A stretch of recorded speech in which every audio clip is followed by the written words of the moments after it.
Sasa kuna ongezeko kubwa la watoto wanaoitwa watoto wa mitaani. Lakini mtakumbuka kwamba Mheshimiwa Rais wa Jamhuri ya Muungano wa Tanzania ameshajenga vituo vikubwa vya kulelea watoto.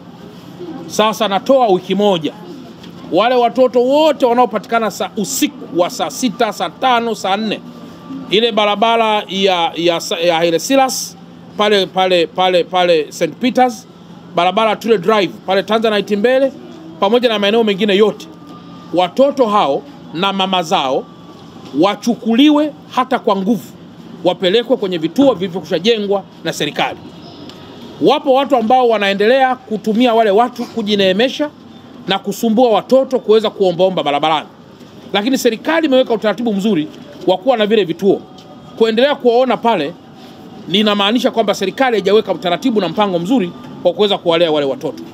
Sasa natoa 1 week Dar es Salaam nzima, wale wote ambao wanazunguka na vibaisikeli, wale wote ambao wamekaa mahali wanaomba, wakamatwe wote, wapelekwe kwenye vile vituo vilivyojengwa na serikali, wakawekwe pale kwa ajili ya malezi. Na kama kuna mtu atatoka tena kwenye kile kituo au vile vituo, basi huyo hatua kali za kisheria zitaweza kuchukuliwa dhidi yake au dhidi ya mzazi anayefanya hivyo.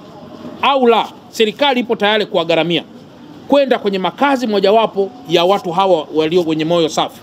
Sisi kama serikali tutagharamia, kuliko kuzunguka na watoto chini ya miaka 3, 2, 5 na kuwazungusha kwenye barabara usiku na kuombaomba. Tunajenga tabia mbaya katika taifa na kuonyesha kwamba taifa halina sera ya kuweza kuwalea watoto ambao wamekosa wazazi, wako kwenye mazingira magumu au vinginevyo, au walemavu au watu wenye mahitaji maalum, na wapate mafunzo yote yanayohitajika: ufundi cherehani, ufundi umeme, ufundi ujenzi, biashara ndogo ndogo.